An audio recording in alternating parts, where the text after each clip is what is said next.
The sound of the key turning in the lock once brought me comfort. That night, it grated like nails on glass. Amelia's laughter drifted in ahead of her, bright and bubbling, so wildly out of place against the storm knotted in my chest. 6 months. That's how long it had been unraveling.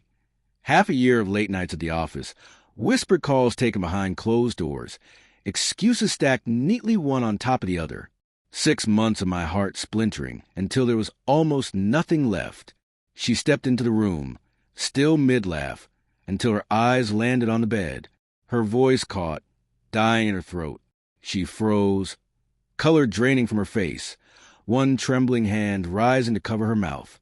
It was a reaction I had been waiting for, the moment I had orchestrated with meticulous care. Spread across the bed lay the proof of her betrayal, not just messages printed out and displayed with deliberate precision, but more tangible tokens. The silk scarf she swore had gone missing, the same one I found shoved in the glove box of Cameron's car, a receipt for a secluded weekend retreat, the weekend she had claimed to be nursing her mother back to health. And finally, the centerpiece, a large photograph of the two of them in a stolen embrace outside a restaurant, their faces half hidden in shadow, but the intimacy as clear as day. Amelia stumbled back a step, whispering, "John, I can explain." My voice came out calm, too calm. "Explain how you looked me in the eyes every morning while you lied? Explain how you dismantled our marriage piece by piece." Her lips parted, but no words followed. She looked cornered, desperate. "Where is he, Amelia?" I pressed, the control of my tone finally cracking. "Where's Cameron?" She shook her head, tears sliding down her cheeks. "At work." I let out a bitter laugh. "Work? Interesting. Because I just got off the phone with his wife. Funny thing, he called in sick today." Her eyes widened in shock. She hadn't known about Cameron's other life, his wife. I hadn't intended to bring her into it. But once I learned the truth, the opportunity had been too sharp to ignore. Misery, after all, loves company. I dialed a number, my voice cold when he answered.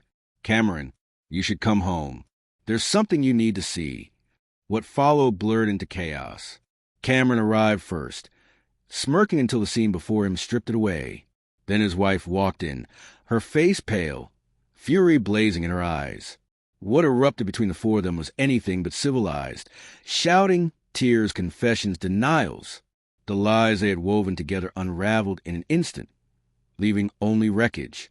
Amelia turned to me amid the chaos, eyes pleading, "John, please." But the man she knew was gone. The man who had once loved her beyond reason had been chipped away, piece by piece, until all that remained was a hollowed-out shell. "It's over, Amelia," I said, my voice stripped of all feeling. "I want you out." The divorce was brutal. Drawn out in offices and courtrooms, her attempts to twist herself into the victim crumbling beneath the weight of proof. Cameron and his wife didn't last either. Their destruction was swift, a violent implosion that left nothing but ashes. I didn't take satisfaction in their downfall. Their pain didn't heal mine. Time moved on. Months bled into years.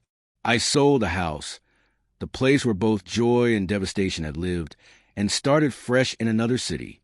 The pain dulled, replaced by something steadier, acceptance. I learned to carry the ghost of the past without letting it own me. Years later, sitting in a cafe with a book in hand, I heard a laugh I knew by heart. I looked up, and there she was. "Amelia!" She looked older, wearier, a faint sadness carved into her smile. Our eyes met for the briefest moment, and in that flicker, I saw it all again, the betrayal, the night it came crashing down. She looked away quickly, shame tightening her features. I closed my book, a small, quiet smile tugging at my lips. The rage was gone, the grief long faded. All that remained was peace. I had endured, rebuilt, and kept moving forward. I walked out into the sunlight, leaving her behind with the remnants of a life that no longer bound me. I was finally free. Do you want me to sharpen the ending for a more powerful, cinematic closure, or keep this calm, reflective resolution tone?